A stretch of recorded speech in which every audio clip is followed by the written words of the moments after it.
people who are just presented. They are the heroes of Bangladesh. Let's give another big applause for them.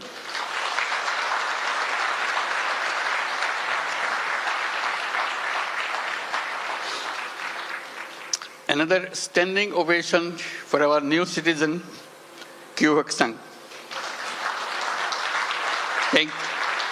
Wonderful. His dedication, his commitment.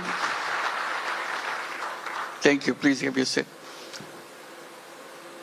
Just doesn't have any boundary. He loves Bangladesh.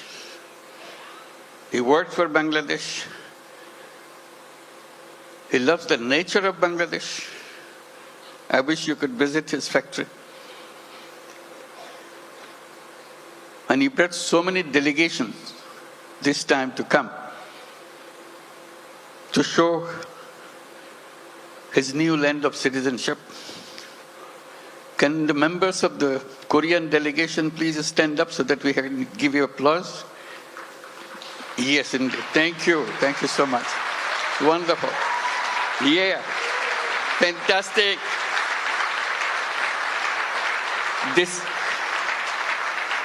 This is your home too. We'll make this home beautiful home. For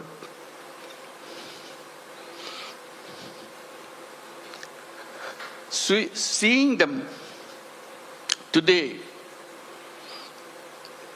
it's a journey that we have made the last 50 plus years. I was just remembering when we became an independent country in 1971. The celebration that we went through and commitment we made for building a new nation. Despite sacrifices of lives for achieving that independence, we rejoiced. We are free. That was 1971. Then came 1974.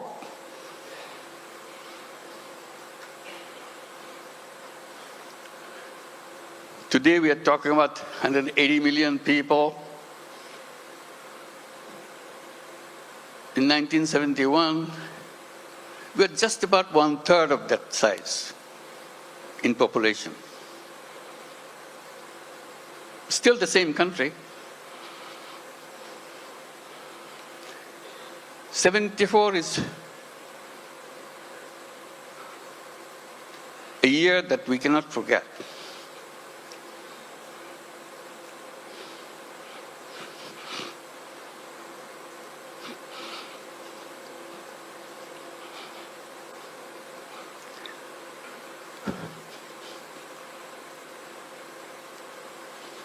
Sorry.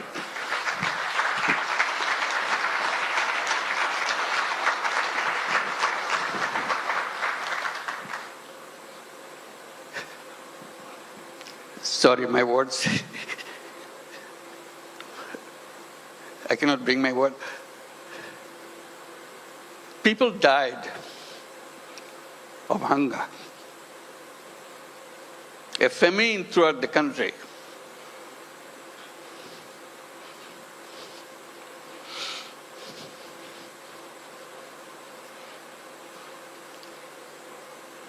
One and a half million people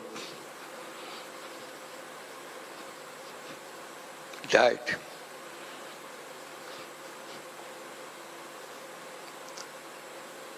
So that was the country we started with.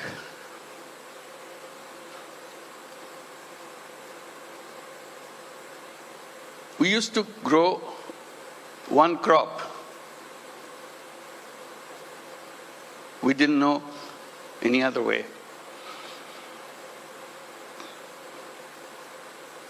Our population was known as farmers because they have no other profession.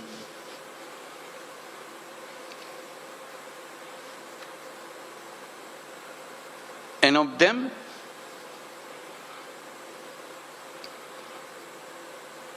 three-fourths of the population were landless farmers. They had no land.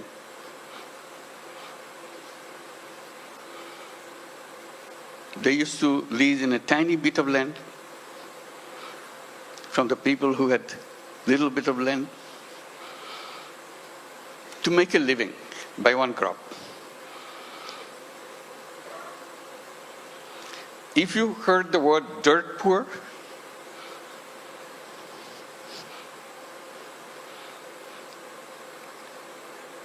that was Bangladesh. Very difficult life.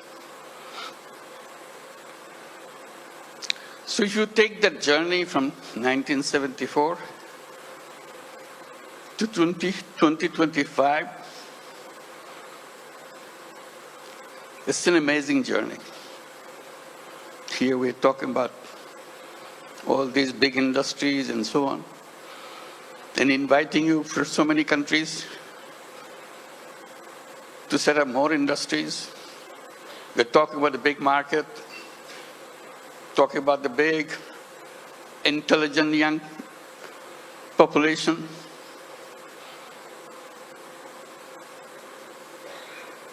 That's Bangladesh. Came a long way in a very short time.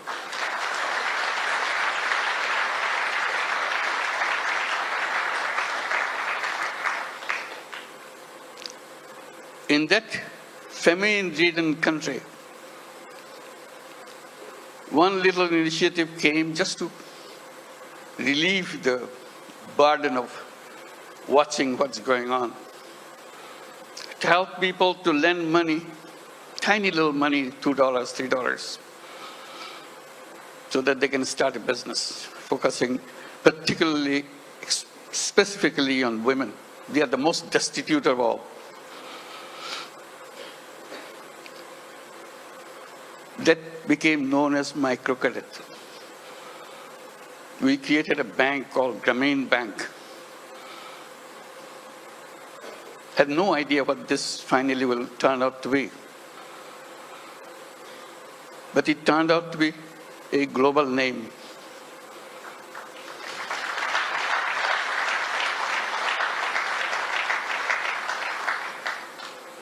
Because no matter which country you are,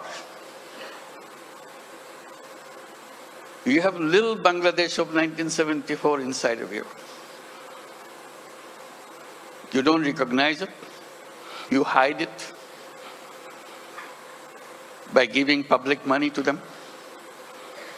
So I always raise the voice. Giving public money to poor people is no solution at all. Solution is creating the structure, framework, will unleash the energy of the people. And microcredit was just a small effort of that.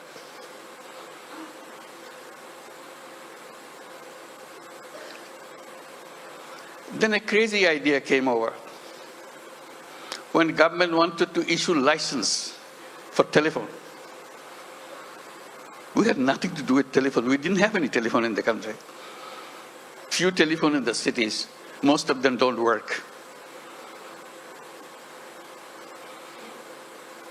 So we talked, why don't we apply for a license for telephone company? A crazy idea. Government asked, what do you do with the telephone company? What business you got to do? I said, we'll give it to poor women. They laughed at us. To make a long story short, we got the license. Called it Grameen Phone, because we are the Grameen Bank, Grameen Phone.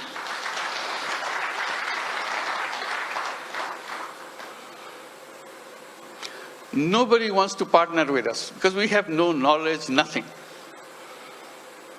Because Bangladesh is no place for mobile phone. There's no market for mobile phone. Who wants to be partner? So we knock at every door, international doors.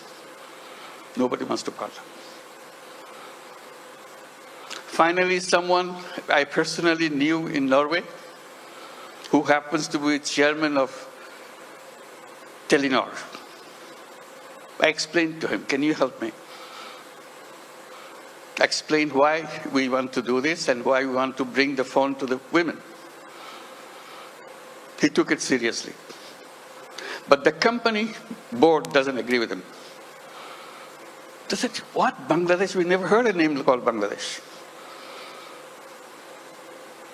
So it's a big effort for him. The more board rejects, he comes back again, explain again. Finally, he got it through. The company assessment was, at the peak of this company, you will have 200,000 users of the mobile phone in the whole country. 200,000. And you cannot make a living on this with this kind of clientele. He told me, I said, are you crazy? It will be at least 10 times more than that. That's the way I could figure. It became the largest telephone company in the country.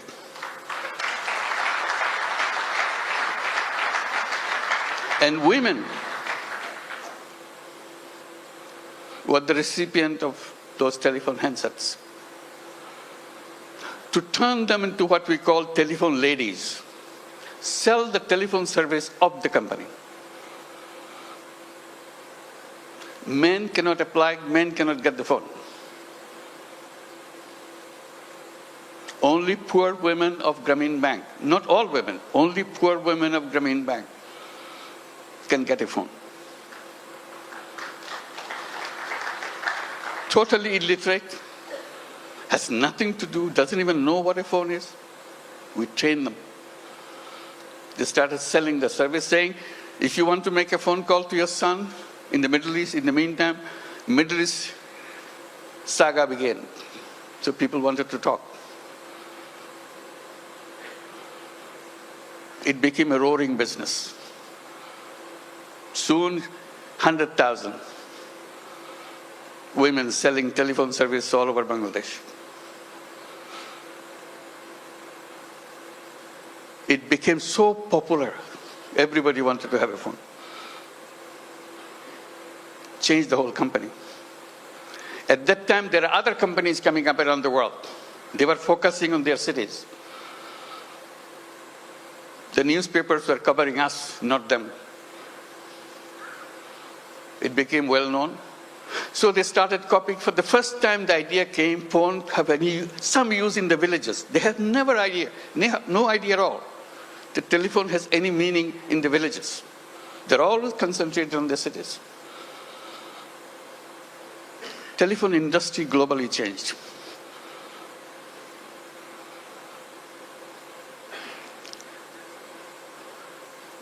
I'm narrating this story a little bit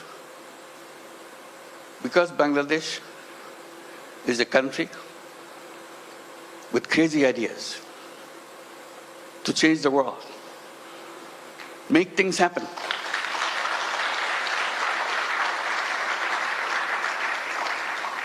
Everyone you saw on the stage receiving the award has very powerful, crazy ideas and made them happen. So we invite you to join that crowd. Not only change Bangladesh by your business, change the world.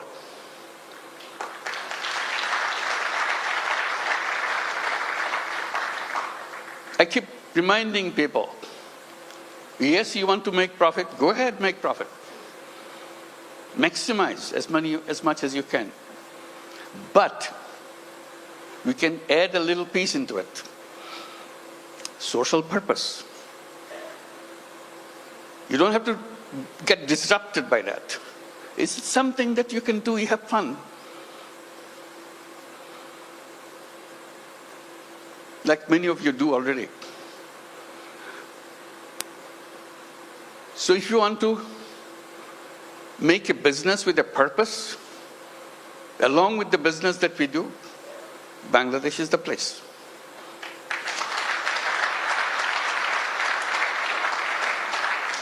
You will not know what your business will be like. Why the whole world is following you. Why suddenly you look back, how did it happen? Bangladesh makes it happen.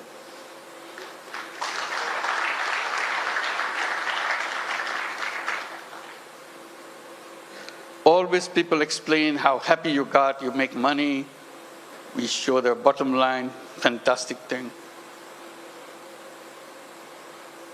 I try to add a little bit to that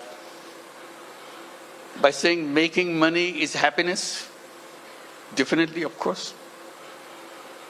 But making other people happy is a super happiness.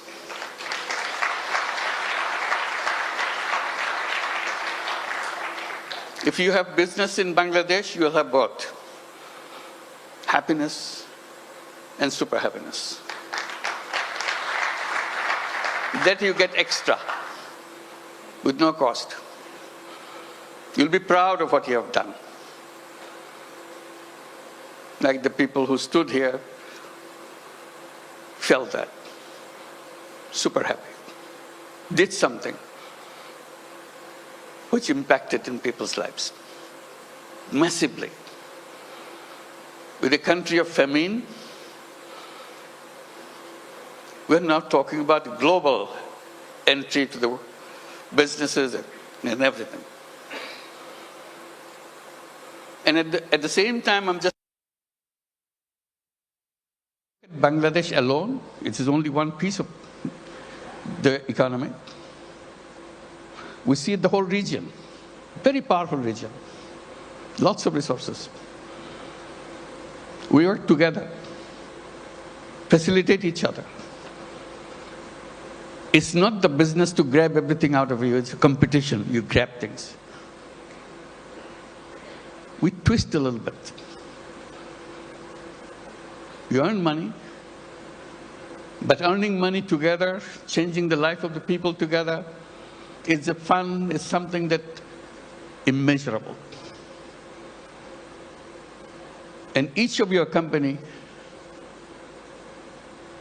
can enjoy that super happiness by expanding and reaching out. Reaching out, the impact that you make, you never explored. Just a little opening does the magic. Changes the world. They said business is the most powerful mechanism by which you can change the world. But we are trained to focus on some so narrow thing, we miss out the world. We can try opening a little bit. And I emphasize by saying, let's create a new civilization where you're wide, we're open, we embrace the world. I underscore by saying we can create a world of 3 zeros. It can be done with the businesses, not by the government. Government cannot achieve that. That's not the function of the government. It's the function of individuals, human beings. We are human beings. We can change the world. And business gives us a big, powerful tool in our hand. And the new civilization, I say, should be a civilization where there will be no carbon emission. We can do that. That's where the business innovation comes. All we have to do is just pay attention to that side. No carbon emission. It's a self-destructive system if you allow carbon emission to continue. No wealth concentration. It's fun to make money, but wealth concentration is the most dangerous thing to a human being. It will destroy the whole world. and zero unemployment. The young people get excited about it. Because they say, all of you are entrepreneurs, not job seekers. Think like an entrepreneur. Make things happen. And Bangladesh is a place to see that. How suddenly people, we are known as farmers. We're a country of farmers, landless farmers. We didn't have any land, much land, little. Only in the 70s, early 60s maybe, 60s, some crazy young guys from the universities dared to enter into something which is happening in the country because of business interest of other countries, garment industry. Business interest of other countries, garment industry. They said, why not us? That was the beginning of the garment industry in Bangladesh, those crazy young guys. All the first generation, some of them are already here, came out of that generation. And now moving into the second generation, you heard Naseem, the second generation entrepreneur. That's our history. In 2 generations, second generation is just the beginning. It's still the first generation going on. Topon is here too, I saw him. Where are you? Second generation, I'm sure.